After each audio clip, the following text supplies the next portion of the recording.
Hey, it's Green Thumb. It's game on time. Time for war. We're doing this. So you guys have been following my channel. You know I've got a pretty serious fungus gnat problem, which is actually slowing down a little bit since I got this fan running. But so the other day I put some BT pucks, mosquito dunks, these fellas. Okay, I put one in a tote of water. I've got it sitting right beside me here. It's got 5 12-liter watering cans worth of water in it, and the mosquito dunk. Gonna give it a stir actually. Give it a big old stir. So there we go. So what we're gonna do is we are going to get this watering can and we are going to water everything in here. Everything that's got soil in it is getting soaked, and we're going to get rid of this fungus gnat problem. So for those of you who missed my other video, these mosquito dunks contain a bacteria called Bacillus thuringiensis israeliensis. And what that does is the bacteria, they're in those little mosquito dunks. You put them in water, it releases all that bacteria. You water your soil with it, right? And then what happens is the BT, Bacillus thuringiensis, right? What it does is it releases spores into the soil, and the larvae from the fungus gnats eat up that spore, and the acid in the stomach of the fungus gnat larvae break down that spore, and it turns toxic to them, and they die of infection and starvation. Takes about 1 to 5 days. So I've got a bunch of sticky traps up here, which is definitely helping with the population. You know, let me find a sticky trap for you guys. You think I'm joking about fungus gnat problems? Every sticky trap I have looks like that. And it's affecting the growth of my plants. And now these damn fungus gnats are making their way upstairs. So what we're going to do is I'm going to get a watering can, and we're going to just start watering every plant in here. And let me tell you, my plants are really not happy, because one of the main things that you can do to combat fungus gnats is they live in about the top inch of your soil, right? And that soil needs to be moist, because they're like kind of like little worms. If you dry that soil out, it starts to kill those larvae. So I've been doing that. In the process, the trade-off is that my plants are really pissed off at me. I'll show you this zucchini over here. The leaves, sorry about that, my battery thing just went off. The leaves on my zucchini, they're literally just hanging. They're not happy. It's even stopped flowering. So yeah, I'm looking at it now. It's even stopped flowering. It is so stressed. The tomatoes are stressed. The cilantro it looks like it's been sitting in the sun for a month.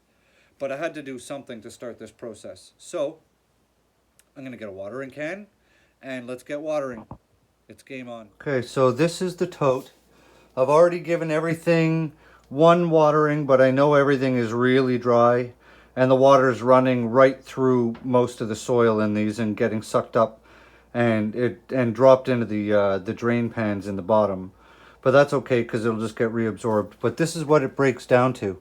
It kind of looks like sawdust. Okay, you can see it kind of all around the edges and stuff.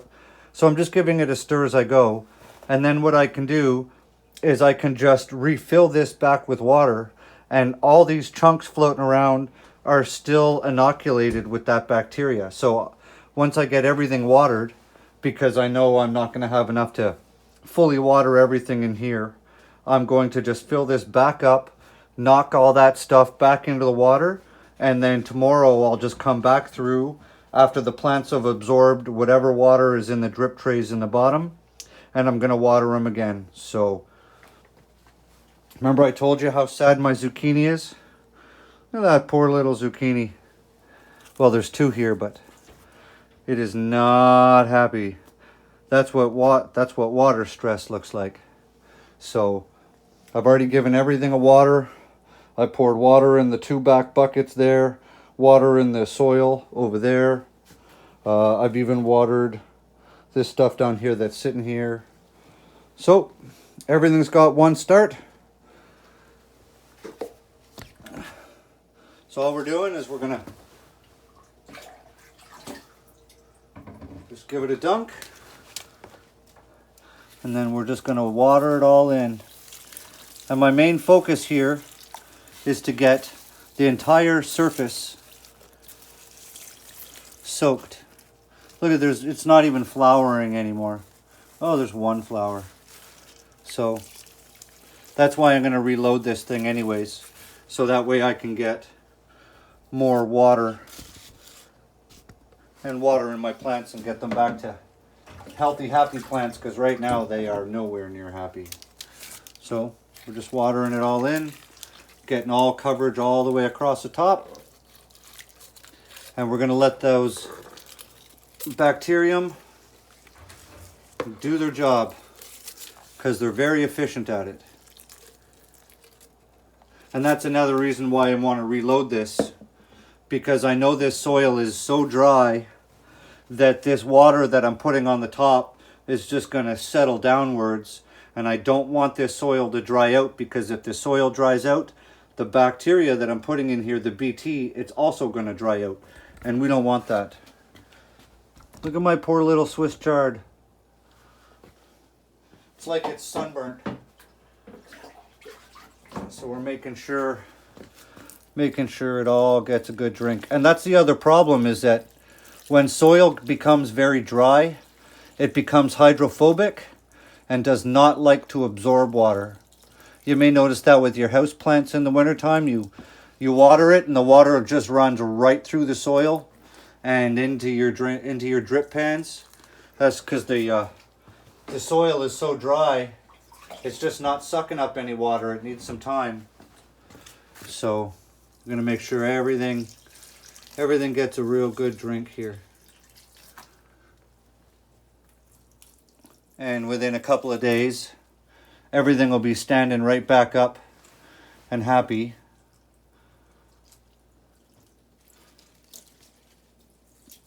If you guys haven't seen my basil pruning video that I put out yesterday or the day before, you should check that out. I teach you guys how to trim your basil plants so you end up with a perpetually growing basil bushes that never flower.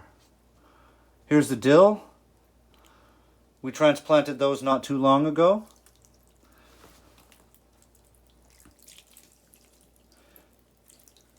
And another thing I might do in here is I might get some pyrethrin bug spray, which is made from chrysanthemums.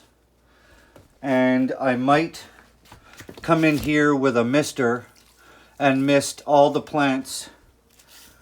I might mist all the plants with some pyrethrin spray, which is not toxic to humans, but very definitely toxic to insects.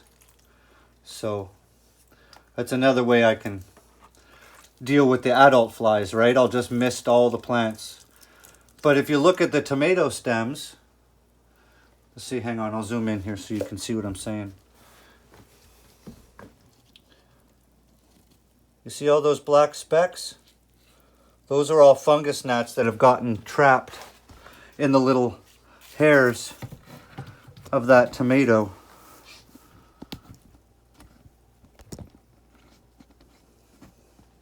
We're gonna go hit those big fellas now.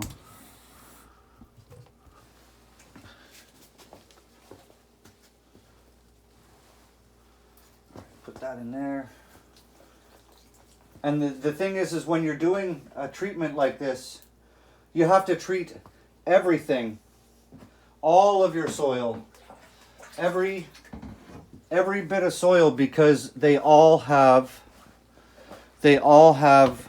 fungus gnat larvae in them. So if you skip a couple of plants, you're going to end up with a situation where the larvae that you miss are just going to hatch into flies, and then you're right back to square one. With smaller numbers, mind you, but right back to square one. Wow, the floor is filthy in here now. All right, so just wanted to show you guys what we're doing. Can I spin this around while I'm filming? No, I don't think I can. Spin the camera around. So, just wanted to show you guys what we're doing to deal with these fungus gnats. This should work. I mean, all the research says it should work. I tried to get some neem cake, because that will definitely work. Stupid fly.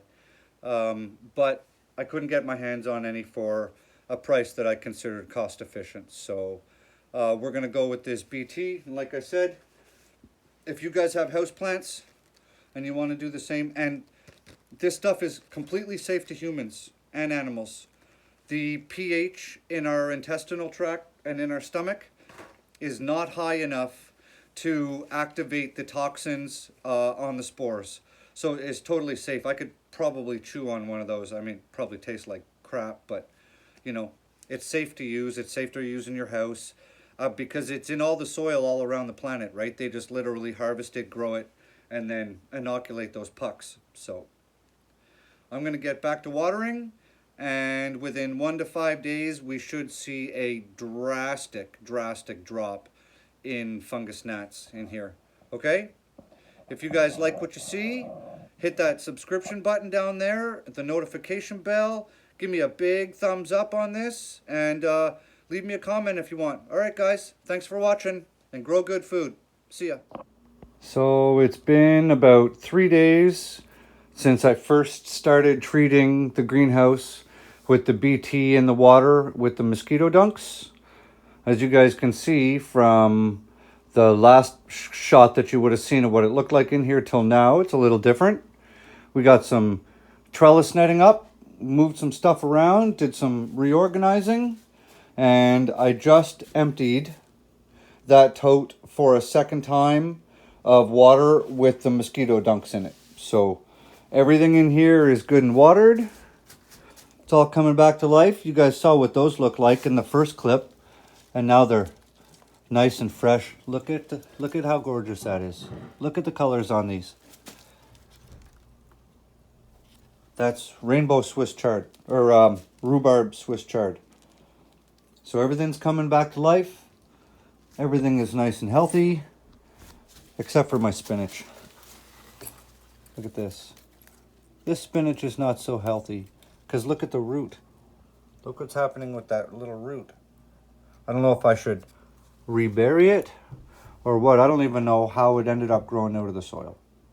But anyways, so we've done some reorganizing and some watering, and now we give it a few days for that BT to kick in.